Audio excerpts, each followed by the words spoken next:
Bonjour à tous, j'espère que vous allez excellemment bien. Aujourd'hui on se retrouve pour parler cyclisme, pour faire le débrief de l'étape numéro 1 du Tour de la Communauté de Valence. On va revenir sur cette journée qui a été animée avec un beau suspense dans le final, avec des surprises également dans le dernier kilomètre. On a failli avoir l'image de l'année peut-être. Mais on va revenir sur tout ça. N'hésitez pas à vous abonner à la chaîne, à réagir dans les commentaires, à mettre un pouce bleu, à partager la vidéo sur les réseaux sociaux, notamment auprès de vos proches si vous pensez que ça peut les intéresser. Dans les commentaires, n'hésitez pas à me dire qui vous a plu, qui vous a déçu. PS 2.0 sur la plateforme de podcast, TikTok, les débriefs des compétitions en direct. N'hésitez pas à voir également les shorts aussi sur la chaîne, la petite cloche, comme ça vous êtes au courant des dernières vidéos qui sortent sur la chaîne. Et puis si vous avez les moyens et que vous voulez soutenir mon travail, vous pouvez faire un super thanks et je remercie les gens qui le font. On commence tout de suite avec l'étape du jour, étape animée sur ce tour de la communauté de Valence. Le peloton qui s'est quand même pas mal raté aujourd'hui. On a laissé beaucoup trop de temps à l'échappée, beaucoup trop d'avance à cette échappée. Voilà, entre les équipes de sprinters punchers, on ne s'est pas entendu. L'échappée qui a compté jusqu'à 8 minutes d'avance sur une étape qui était d'une durée moyenne, mais en début de saison, on sait que les coureurs sont frais. Donc laisser 8 minutes d'avance à une échappée, c'était très risqué, surtout que c'était une échappée de 7 coureurs. Donc là aussi, on n'avait pas bien filtré les coureurs de l'échappée. Et ensuite, on s'est retrouvé à 40 km de l'arrivée, il y avait toujours 5 minutes d'avance. Et là, c'est trop tard. C'est trop tard parce que même si tu décides de rouler extrêmement fort, ce qui a été le cas, on a roulé très fort, notamment la Bahreïn, dans la dernière montée, qui a mis un gros tempo. Il n'y a pas tant de coureurs que ça qui sont dans le bon groupe à l'arrivée. On doit être une quarantaine de coureurs au grand maximum. Donc ça a roulé sur un gros tempo dans le final, mais c'était trop tard. 5 minutes 40 km, bon voilà. Et encore, à 30 km de l'arrivée, il y avait 4 minutes, l'écart n'est pas descendu. Parce qu'il y avait une bonne entente dans le groupe de devant. Et puis surtout, les coureurs de la Bardiani, ils ont su se débarrasser des poids morts au fur et à mesure de la journée. Pour garder une belle stabilité dans le groupe et surtout que ça roule fort. Et à la fin, ça a bien marché. Ils sont partis à une vingtaine de kilomètres de l'arrivée. Et ensuite, c'était fini. Même si on a eu peur dans le dernier virage, je ne sais pas un manque de lucidité, ils sont partis tout droit, alors que pourtant il y avait une banderole. Est-ce qu'ils n'ont pas vu la banderole ? Voilà, vous savez, les banderoles d'organisation de courses en Espagne, elles sont blanches et bleues, pas rouges et blanches, donc c'est peut-être qu'ils l'ont mal vu, mais ils ont failli se faire avoir les cocos, ce qui aurait été un petit peu triste. Voilà, ça aurait été un petit peu cocasse, mais un petit peu triste pour les coureurs de cette formation Bardiani. Doublé donc de la Bardiani, et puis derrière Lascano qui est sorti pour prendre les bonifications. On regarde tout de suite les coureurs au top. Attaque de Marlou. On regarde tout de suite les coureurs au top. Je commence avec la Bardiani, forcément. On a déjà la 8e place de Filippo Fiorelli, donc qui finit 4e du sprint du peloton. Donc ça, c'est déjà une bonne nouvelle. Mais surtout, Tonelli, Tarozzi, ça s'est super bien passé. Je pense qu'ils vont s'en souvenir longtemps de cette course. Moi, la dernière fois que j'avais vu une échappée comme ça aller au bout sur une première étape, c'était Miles Scotson déjà sur le Tour de la Communauté de Valence, mais l'année où le Tour de la Communauté de Valence avait eu lieu en avril. Et c'était une première étape sous la pluie, il y avait des conditions atroces. C'est bien pour la Bardiani parce que c'est une équipe, moi je dis toujours, c'est une équipe qui fait toujours son petit bonhomme de chemin, qui arrive à trouver des bons coureurs à chaque fois. Qui fait toujours le job. C'est vrai que je trouve que la comparaison avec la Total est plutôt bonne, avec des moyens qui je pense sont un peu plus faibles par contre du côté de la Bardiani, mais c'est une équipe qui est là depuis extrêmement longtemps, qui fait vraiment un bon boulot et surtout qui arrive à garder ses coureurs, parce que je pense qu'on vit bien à la Bardiani. C'est les coureurs qui sont à la Bardiani, ils restent souvent longtemps. C'est rare les coureurs qui restent que 1 an ou 2 ans à la Bardiani, souvent c'est des contrats longs, parce qu'on s'y sent bien. Par exemple, Tonelli, il a la Bardiani depuis 2015, il n'a pas changé d'équipe. C'est sa dernière année de contrat même. Peut-être qu'il va être renouvelé plus facilement. Et Tarozzi, il était chez Androni Giocattoli, où il a été stagiaire, mais depuis qu'il est coureur professionnel, il est dans cette formation. C'était deux coureurs qui n'avaient pas un grand palmarès. Du côté de Tarozzi, c'était une étape sur le Tour de Rwanda. Du côté de Tonelli, c'était une victoire sur le Tour de Croatie, pardon. Et c'est vrai qu'en dehors de ça, il n'y avait pas eu des grands résultats dans leur carrière. Là aujourd'hui, ils ont su saisir leur chance. On dit souvent que la chance sourit aux audacieux. Un petit peu une phrase qu'on aime bien dire. Là aujourd'hui ça a marché, il fallait être audacieux parce que partir à deux à 20 bandes de l'arrivée, faut oser quand même.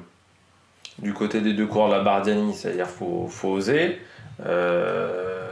C'était pas sûr que ça marche du tout. Non, vraiment bonne idée. Et puis après, tu vois la victoire, le résultat. Je pense qu'ils peuvent être très satisfaits à deux parce qu'ils ont fait un super job aujourd'hui et surtout ils ont énormément résisté au peloton parce que à l'arrivée il y a une 19 sur Jonathan Milan qui est le premier coureur du peloton, sauf qu'ils perdent 30 secondes dans leur mésaventure de banderole, au moins 30 secondes, c'est-à-dire qu'ils ont quasiment pas perdu de temps à partir du moment où ils sont partis à deux jusqu'à l'arrivée, ils n'ont pas perdu de temps quasiment. Et pourtant derrière ça roulait, hein. C'est-à-dire que la Bahreïn, elle n'amusait pas la galerie. On a eu Mohoric qui est sorti quand même, qui a tenté le tout pour le tout. Il y a pas mal de coureurs qui ont tenté le tout pour le tout. Ça n'a pas marché. Donc il faut saluer leur grande résistance aujourd'hui. Et puis la bonne journée de la Bardiani, la belle perf de la Bardiani avec 3 coureurs dans le top 10 aujourd'hui. Et donc cette victoire pour Tonelli devant Tarozzi. Et ça va faire quelques points UCI. C'est 35 points UCI. Alors c'est pas énorme, mais la Bardiani n'avait pas dû marquer beaucoup de points en ce début de saison, un petit peu comme la Total Energy. Deuxième coureur au top pour moi sur cette journée, j'ai mis Jonathan Milan. Moi, il m'impressionne toujours ce coureur dans sa capacité à passer les bosses. La dernière bosse a été pas simple aujourd'hui, la montée, et puis Milan, tu as l'impression que ça lui fait aucun problème. Moi, je suis toujours impressionné par cette capacité qu'il a à passer les bosses. Ce qui est fort, c'est que Lidl, ils ont deux coureurs Pedersen pour moi, Milan, c'est vraiment le même profil. C'est vraiment le même profil avec des coureurs qui ont cette capacité à passer des bosses impressionnantes. Et je crois que Milan est encore meilleur que Pedersen dans ce domaine-là.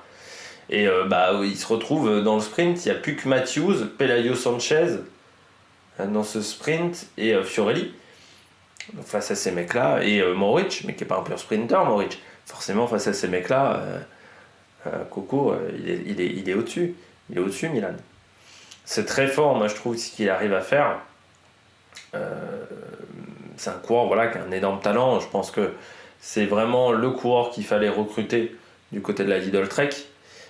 C'était le coureur qui était sur le marché, qui était à la Bahreïn, il fallait aller le chercher. Il a même été voir la Bahreïn en plus, et c'est un mec sympa parce que il y a des coureurs, ils se cassent de la Bahreïn, après tu vois, ils redisent pas bonjour à leur ancienne équipe. Lui, il a été voir son ancienne équipe ce matin, donc je trouve qu'en plus c'est un mec qui a un bon état d'esprit, et puis il a cette capacité à passer les bosses. Moi, je me souviens encore, il y a 2 ans, sur le Tour de Croatie, putain, je l'avais vu passer un radar. Je m'étais dit, ah oui, lui, c'est pas n'importe quel coureur. Je me souviens, ce jour-là, il y avait lui qui avait passé le radar, mais il avait été encore meilleur qu'Axel Laurence. Et là, je m'étais dit, ah oui, on n'est pas sur n'importe quel coureur. J'avais été impressionné par cette capacité à passer les bosses, donc chapeau encore aujourd'hui à Jonathan Milan. Et puis je termine avec Ogier Lascano. C'est vrai qu'on en parlait dans les commentaires sous ma vidéo de présentation de la course, où quelqu'un m'a dit j'attends de voir ce que ça va donner à Lascano parce que c'est ma révélation de l'année dernière, ce que je peux comprendre parce qu'il a fait une très bonne saison, Lascano. Moi je t'avais mis un petit peu plus bas, mais je peux comprendre qu'on mette Lascano plus haut dans son classement parce qu'il fait une bonne saison l'année dernière. Et c'est vrai qu'on me dit Parce que moi, j'attends de voir ce que ça va donner sur cette épreuve. Moi, je lui ai répondu en commentaire, oui, et puis est-ce qu'il a pas bien bossé pendant l'hiver? Des fois, pendant l'intersaison, il y a des choses qui évoluent. Je crois que la chose qui a évolué pour Lascano, là, c'est son statut dans l'équipe. Parce que il a maintenant un vrai statut important chez Movistar, qu'il n'avait peut-être pas l'année dernière. Mais comme il a montré des bons résultats, on va lui faire, je pense, beaucoup plus confiance cette année. Et je trouve que là, il a été très intelligent de sortir dans le final. Ça montre aussi qu'il était costaud, parce que l'étape dans la dernière heure de course, ça a roulé très fort, encore une fois, du côté de la Bardiani. Le final, on avait vraiment un super rythme. Et Lascano, il prend 4 secondes de bonif sur ses adversaires, plutôt bien. C'est le seul qui prend des bonifs chez les grands leaders pour cette course. Et puis l'avantage en plus chez Movistar, c'est qu'ils ont deux cartes. Il y a lui et Rubio.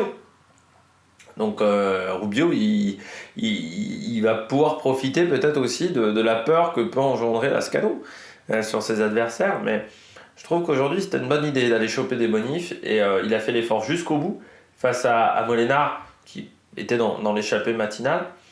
Donc sacrément costaud, le petit Javier Lascano, qui est pas petit par le talent, ça c'est clair et net, qui est pas petit par la taille aussi. Mais là aujourd'hui, il a fait une très très bonne journée du côté de la Movistar, donc ça c'était une bonne idée. On regarde tout de suite les bonnets d'âne. Les bonnets d'âne du jour sur cette première étape du Tour de la Communauté de Valence. Eh bien, j'ai mis des coureurs qui ont perdu du temps. Je pense à Lennart Kemna, par exemple, aujourd'hui, le coureur de la Bora. Alors, je sais bien qu'il y avait Hindley et Vlasov. De là à finir à 9 minutes 10, quand même, 99e de l'étape, ça fait un peu mal au cul. Kemna, je pense qu'il a... C'est un coureur qui, je trouve, a une carrière qui est quand même surprenante. Alors bon, il avait dit qu'il avait eu du mal à supporter le statut de leader. Mais je pense que c'est un coureur qui passe à côté de grands résultats quand même. C'est un coureur qui a des qualités. L'année dernière, je crois qu'il fait 9 du Giro. Mais ce qui était déjà pour moi une déception pour lui. Mais je trouve qu'il passe à côté de grands résultats. Je sais pas pourquoi. Est-ce que c'est un manque... Est-ce qu'il supporte mal la pression? Est-ce que c'est parfois un manque de concentration aussi? Ou un manque d'ambition de sa part? Mais c'est vrai que je trouve qu'à chaque fois il passe à côté. Là tu vois, sur une course comme le Tour de la Communauté de Valence, tu te dis bon bah c'est bien pour Bora, ils peuvent avoir 3 cartes avec Hindley, Vlasov et Kemna pour le général, ça peut être super. Et puis non, aujourd'hui il perd 9 minutes. Donc pour le général c'est mort. Et c'est triste parce que c'est un coureur qui a remporté des grandes victoires, notamment sur les 3 grands tours. C'est vrai que ça a été vraiment sa force, je dirais, à Lennart Kemna sur les 3 grands tours. Il a gagné une étape sur les 3 grands tours, une étape sur la Volta, une étape sur le Tour de France, une étape sur le Giro, une étape sur le Dauphiné, sur le Tour de la Communauté de Valence, 2 étapes sur le Tour des Alpes, pas sur des courses de branquignoles. Sauf que j'ai l'impression qu'à chaque fois, il rate sa chance, quoi. Et je me dis qu'aujourd'hui, il se retrouve à être équipier de mecs comme Vlasov ou Hindley, alors qu'il pourra avoir l'opportunité d'être leader. Oui, mais à la différence des deux autres, lui, il n'arrive pas à saisir autant sa chance que Vlasov, que Hindley quand on lui donne. Donc, c'est dommage parce que c'est un peu comme Cosnefroy, et dont on le même âge. Mais c'est vrai que c'est des coureurs dont on attendait beaucoup. Et aujourd'hui, on se dit, ils ont 27 ans. Je dirais pas que leur carrière est catastrophique, mais c'est vrai qu'on avait des attentes élevées et je pense qu'ils n'ont pas forcément répondu à ces attentes-là. Voilà, alors, est-ce qu'on avait des attentes trop élevées pour ces deux coureurs-là? Mais c'est vrai que leur numéro quand même à Bergen était assez impressionnant lorsque Cosnefroy devient champion du monde espoir. Et c'est vrai qu'on se disait, ça va peut-être réussir à le faire, sauf que Cosnefroy, on voit que sur les grandes classiques ardennaises, il a été performant une année sur l'Amstel, mais c'est vrai que sur les deux autres, c'est toujours plus compliqué. L'année dernière, ils ont tenté le coup sur les Flandriennes, ça n'a pas trop marché. Et du côté de Kemna, certes, il y a 3 victoires sur les 3 grands tours, Mais bon, c'était un mec qu'on attendait tellement pour le classement général de ces courses-là qu'on se dit, après coup, ouais, je suis quand même un petit peu déçu. Et Kemna, aujourd'hui, c'est dommage, parce que là, il pouvait faire une belle course, il pouvait bien lancer sa saison avec un bon résultat, sauf qu'il finit 99e. Bon. Alors après, il a une saison qui va pas être facile, parce qu'il va enchaîner Tour de France et Tour d'Italie. Euh, sur un laps de temps qui va être très court cette année, parce que le Tour de France va commencer le 29 juin, et pas en juillet, et que le Giro doit finir le 26, un truc comme ça, ou 27 mai. C'est-à-dire qu'entre les deux courses, là, il y a vraiment un mois pile, donc ça va être très court, et ça va pas être évident pour l'ancien champion d'Allemagne également du contre-la-montre. On passe à un deuxième flop aujourd'hui sur cette étape. Sur cette étape, c'est un deuxième coureur que j'aime bien, c'est Alexandro Covi. Coureur qui est de plus en plus dans l'anonymat, Covi. C'est vrai que moi ça me chagrine pour ce coureur-là, parce que bon, c'est un coureur qui m'avait émerveillé sur son Giro en 2021. Je t'ai dit, putain, on a un vrai gros talent, quoi. De 2021, je m'étais dit, putain, c'est un coureur qui a un vrai top niveau. Et c'est vrai qu'on regarde 2022, c'est moins bien que 2021. Il y a quand même une victoire d'étape sur le Tour d'Italie. 2023, par contre, il n'y a pas eu grand-chose. Mais vraiment pas grand-chose en termes de résultats. Je me dis qu'il est de plus en plus bas dans la hiérarchie de cette équipe. Il est en fin de contrat, Covid. Moi, si j'étais à sa place, je changerais d'équipe. Je quitterais UAE. Pour moi, il n'a pas de perspective d'avenir chez UAE. Il y a trop de monde talentueux dans cette équipe qui ont pris sa place aussi pour qu'il ait sa chance chez UAE. Mais pour moi, c'est un mec qui peut totalement se relancer dans une autre structure. Il a que 25 ans, hein. Il aura 26 ans au mois de septembre, donc c'est un coureur qui est encore jeune, qui a encore plein de choses à montrer. Je pense que chez UAE, il a fait son temps. Et s'il est intelligent, il part. Parce que je pense qu'il y a des équipes où il aura plus d'opportunités. Et moi, je me dis, si je suis une équipe française, je sais pas, la Cofidis par exemple, je pourrais être intéressé par un profil comme Alexandro Covi, qui peut être un profil très intéressant, qui est capable de gagner grosses étapes de montagne en échappée, qui est capable de jouer des belles semi-classiques également italiennes.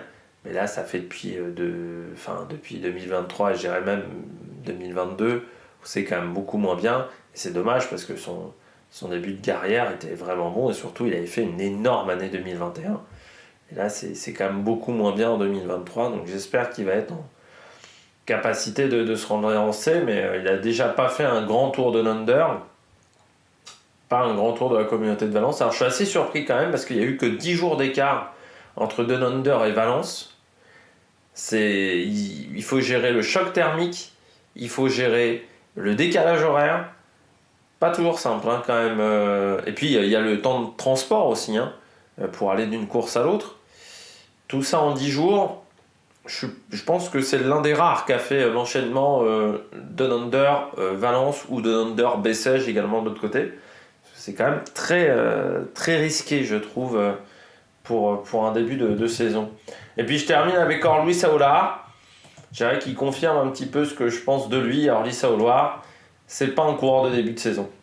Là aujourd'hui, il finit à 3 minutes, il finit 48e, mais pas dans le groupe à 1,20 du côté d'Orluis Aolar. Le début de saison n'est pas catastrophique, mais c'est vrai que sur les courses Palma-de-Majorque, meilleur résultat, c'est une 17e place. Alors il est quand même 4 fois dans le top 20, mais bon, il est entre 17 et 19. Là aujourd'hui, il fait 48e. Bon voilà, l'année dernière, après, j'ai envie de dire, ses meilleurs résultats, il les a obtenus en fin de saison, que ça soit sur le Tour d'Espagne ou sur la Croix Race. Donc je pense tout simplement que c'est un coureur qui n'aime pas le début de saison. On en avait parlé, je sais plus, c'était pas la Ruta de la Ceramica déjà. On a parlé d'Orluis Aolar. Mais c'est vrai que c'est un mec qui n'aime pas le début de saison, tout simplement. Par contre, ça serait dommageable s'ils ne sont pas invités sur le Tour d'Espagne du côté de la Cara Rural. s'ils sont éliminés parce que l'équipe n'a pas marqué assez de points en ce début de saison, en se disant Orlar il va être performant, mais ils ne pourront pas aller sur le Tour d'Espagne. Donc c'est vrai que c'est dommageable pour ce coureur qui est en fin de contrat également avec la Cara Rural. Donc est-ce qu'il n'aura pas des envies de voir le Tour en Luis Olar, parce qu'on sait que c'est un coureur qui est talentueux. Il l'a montré l'année dernière sur le Tour d'Espagne. Donc ça pourrait intéresser des équipes de deuxième division en Luis Olar. Peut-être pas des équipes de World Tour, mais des équipes de deuxième division pour se dire tiens, ça c'est un profil qui peut nous intéresser. Mais bon, faut pas vouloir un coureur performant en début de saison, parce que sinon c'est un petit peu compliqué. Eh bien, on regarde tout de suite l'étape de demain. On regarde tout de suite la deuxième étape de ce tour de la communauté de Valence. Deuxième étape qui pourrait plutôt convenir aux sprinters, même s'il y aura quand même une difficulté en fin de journée. 3 côtes prévues au programme. La première au kilomètre 13.5, l'Alto des Benigaïm, de km 9 à 5,2 de moyenne. On la voit tout de suite, cette difficulté. Vous voyez, il y a 500 mètres à 7,5%. C'est pas une difficulté impossible à passer. On redescend ensuite sur des zones un peu plus plates jusqu'au kilomètre 80. La Drova au kilomètre 92.5. Deuxième côte du jour. De nouveau une côte de troisième catégorie. 3 km 4 à 6 de moyenne. C'est un petit peu plus compliqué.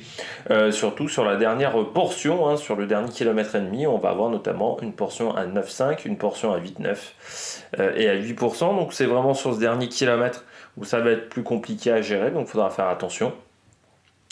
Pour les coureurs, parce que plus on va arriver dans le kilométrage de cette difficulté, plus on aura de la pente et plus on aura des difficultés. Mais le problème, c'est qu'elle est encore loin, on sera encore à 70 km de l'arrivée.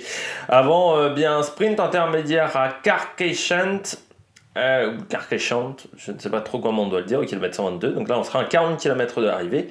Passage par Manuel, et puis l'Alto Pla de Coraes, 5 km à 3,9 de moyenne, côte de 3e catégorie, sommet à 10 km de l'arrivée, c'est important de le signaler. C'est pas la côte la plus dure, il y a 500 mètres à 7,4, sinon après c'est quand même très roulant, c'est-à-dire qu'on ne va pas dépasser les 5% de moyenne par kilomètre, donc c'est tout à fait... Matthews, Milan, tous ces coureurs-là, Mohoric vont passer normalement cette difficulté. Par contre, la préparation du sprint sera particulière car, comme vous le voyez, on n'aura que 2 km de plat et encore entre 2 km et 1,7, je pense qu'on sera sur du faux plat descendant encore. Donc c'est-à-dire que pour organiser le sprint, pour pas se faire piéger, ça risque d'être rock'n'roll et il faudra faire attention dans la descente. J'espère qu'elle n'est pas trop technique, qu'on n'ait pas de chute. Après, vous voyez, ce dernier kilomètre, les 200 derniers mètres sont plutôt en faux plat descendant aussi. Donc, il y aura peut-être des possibilités de tenter des choses en lançant un sprint peut-être à 225, 250 mètres.